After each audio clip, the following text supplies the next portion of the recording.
Hello, Georgetown. I'm Beverly Enos, and you're watching Spotlight Georgetown. You can find us Fridays, Saturdays, and Sundays at 8 in the morning and 8 in the evening. If you'd like to be part of this and learn how to run a camera, do some editing, be in the hot seat with me, if you'd like to be a volunteer and you have something to share with the town, please let me know, and we'll make sure that we get you on camera. Now, today we're talking to Andrew Murray, and he is the person that is now basically running WheelerBrookFarm. Welcome. It's nice to see you here. Normally when we talk about WheelerBrookFarm, it's Farmer Bob. And of course, he has retired for health reasons, right? So who's doing all the work there now? You? It's myself and Bob's granddaughter, Abby Langsner. Okay. And every once in a while, I saw Steve down there too one day helping out. Yeah, so we have a whole slew of people who like getting their hands dirty and helping out. Oh, great. Rope our friends in. And didn't know it was a volunteer position, huh? Anyone's welcome. Really? Yeah, if you want to come down, get dirty and weed, absolutely. If they want to get dirty and weed, they can come to my house too. Now, where are you from, Andrew? I grew up in Byfield. So you're close. Yep. Why did you get into farming? I grew up working there. That was my first job. My parents sent me down to ride my bike and asked Bob if I could pick strawberries. And every summer I've been coming back. Really? And doing more and more each summer. And that's Abby also. We just found what we loved from the start. So how long have you been working down there? Not full-time, but since I was about 11. Wow. Oh, that's neat. Now, is this your full-time job, or do you do... Okay, so this is all the time? April through November, yep. And do you do something over the winter, or just... Pizza jobs and other things. Pickup jobs, whatever you can do. Yeah. Now, Abby is not here with us today, of course, but that's Bob's granddaughter. Yep. Okay, I didn't know that. That's cool. How long has the farm been there? It's been running since, I believe, 1965. And Bob, while working another full-time job, actually cleared the land himself and all on his own got it going with Barbara. And when people pull up, the gates are open, and a lot of times people just go out in the back, and you'll see Bob out there pulling carrots or beets or whatever's going on. And is he still around most of the time? Yeah, he still putters around, and he's the brains behind a lot of this still. He's always there for advice because we don't know anything compared to him. Now, we talked about Barbara for a minute. Barbara's flowers. When you first walk through the gate, there's a huge flower garden, and she grows those to sell? Yep. Okay. And now Abby's taken that over, and Barbara's passing that wisdom on down to Abby with all the bouquets you see this year are all Abby's doing. Oh, that's great. And I'm trying to pick up a little bit of it, but she's the boss there. Okay. Because they're beautiful flowers. And as most people know, you can actually drive to the farm out on Jewett Street. Yep. And there's always the place where you can buy the food and just drop the money in the box. Yep, honor system. And you see a lot of people there. It's a great, see half the people in town there. What is the typical season like from beginning to end? How early do you start in the season? It starts early April when we start working in the greenhouse. We start everything from seed in the greenhouse. So early April you get to starting things from seed, getting sprouts, so later in the year we can transplant it. And then from there you begin to plow. You plant a cover crop in the winter of rye or grass, and you have to plow that up, plow that all under. So then by early June, you're planting things, and strawberries come in for U-pick, which we're doing again next year, and for sale in the stand, second weekend of June generally. And from there, everything just starts picking up. Snow peas, rhubarb are some of the first things in, asparagus, lettuces, and then spinach, yep. Okay. I see you've stopped by before. Oh, yeah. Well, I used to have a garden, so I'm trying to think which ones are the early ones and which ones go later in the year.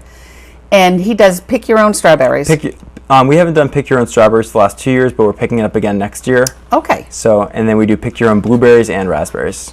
Strawberries are from second weekend of June or so up until about 4th of July weekend. And then blueberries pick up then, and they're still going now for U-pick. And starting in the next week or so, we'll have raspberries up until a good frost. So you've got strawberries end around the 4th of July, and then the blueberries go until August, and then the raspberries go from August until... The frost. Till frost. Yep. Wow. So Wow. they're tough. They can go for a while. And when does the farm pretty much close down? It's definitely slows down up through Halloween. We're going full bore because we have corn, we have tons of pumpkins and gourds for decoration, and we're doing ornamental corn this year, which will be fun. Oh, neat. And after that, it'll slow down. We're gonna still have carrots, beets, cabbage, kind of cold weather soup ingredients. Because they're underground, they don't freeze. Yeah, and just the whole cabbage broccoli family does pretty well in the cold. Kale actually tastes better after a frost. Really? Mm-hmm. Kale is one of those. What do you do with kale? It's like a leafy green. It gets used a lot for soups, stir fries. A big thing people put in smoothies, and for nutrition, it's super good for you. And When I was juicing, I used to go to the farm and get the kale. Yep. Yeah. And kale chips are another big thing. You bake it, and it's like a leafy chip. Really? Salt and flavorings. Yeah. Oh, wow. If you look that one up online, there's dozens of recipes for Kale different flavors. chips. Mm-hmm. Okay. Well, try that. What all do they grow? I mean, you've got all the berries and corn, beets. Yep, beets, carrots, we have root vegetables. Spend the day digging potatoes today. We have turnip, right on the stand right now, eggplant, peppers, hot peppers, tomatoes, watermelon, and cantaloupe, which are my favorites. Cucumber, so pretty much everything. Yeah, and we're definitely trying to do more and more, and a lot more interesting varieties of a lot more things now too, between Abby and I. Okay, so the younger generation is now turning this around a little bit and We're having fun with adding on to it. This year's a couple fun things. We did rainbow carrots. Abby's trying a bunch of new flowers. Rainbow carrots? Yeah, it's carrots and rainbow beets, just different color variations of carrots and beets. So. Okay, I bought yellow carrots, I think, from the farm already. Yep. And then we had, at the start of the year, we had purple ones, which were fun salads. Purple carrots? Yep. And I missed them. How did that happen? We're out of them now. We're going to be doing them again next year. And then, like, golden beets, like 4 different varieties of beets we did. Oh, wow. Now, how much work is it for all of this? I mean, what time in the morning do you guys have to start? We aim to get there pretty early, around 7, Okay. and then we close the stand between right around 7 again, so 12-hour days for both of us. Oh, wow. That's a long day. Yeah. And you've got to pick everything first thing in the morning so that it can go out on the stand or to a farmer's market in Newburyport, what you're doing this year. How many people are out there picking? It's generally just Abby and I. Wow. Both of us work generally 6 days a week, have 1 day off. Does Bob try to sneak out there and help? We have to beat him back into the house. Yeah, he didn't give this up easily.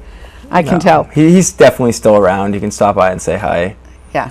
Distract him from trying to work. Now, he used to have animals, too. Does he still have the animals? Right now we have a pair of goats, which are there for their pets. Can come feed them. They love carrot tops, apple cores. And next year we're going to be getting chickens and pigs again. Oh, good. Because I know they used to do little things for the kids at school. Mm-hmm. We'd like to start doing that again also. Yeah. We have to kind of learn what we're doing, get our feet underneath us then, and start doing more. And then expand. Mm-hmm. Now, have you done anything yet this year that actually is getting ready for next year? We've planning. We have a million ideas of all these fun things we want to do for next year.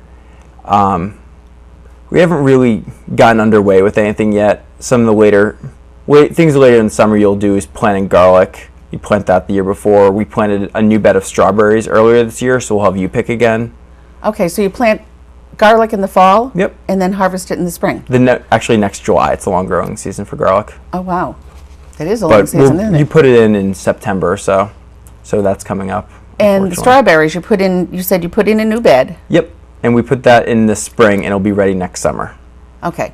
They take a year to mature and put up fruit. And then, now, every year do you replant them, or do you just let them? No, strawberries are perennial crops. Okay. So you generally have to replace them if there's a disease or if the berries start to get too small and they get old. Yep. Old and tired.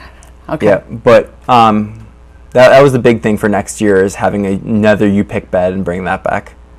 Okay, I know, because we missed it in town this year. Yeah, I grew up doing it, and a lot of people did. Yeah, it's a lot of fun. And it's nice to be able to go right in town. You know that it's fresh. You know it was picked that day, so it's healthy, and it tastes fresh and good for you, and it's a heck of a lot cheaper than going to the supermarkets, too. That's for sure. I eat almost nothing except for vegetables right now. I can imagine. Yeah. You eat it as you pick it. Yeah. Pretty much. Raw corn is actually delicious. Really? Mm-hmm. Okay. I'll have to try that. All right. Thank you very much. Thank you for being on. I really appreciate this. Don't forget to buy local. So check out WheelerBrookFarm and see what you can find for the rest of the season, all the way into the fall when it's pumpkin time. I'm Beverly Enos. This is Spotlight Georgetown. Thank you for joining us today. Bye for now.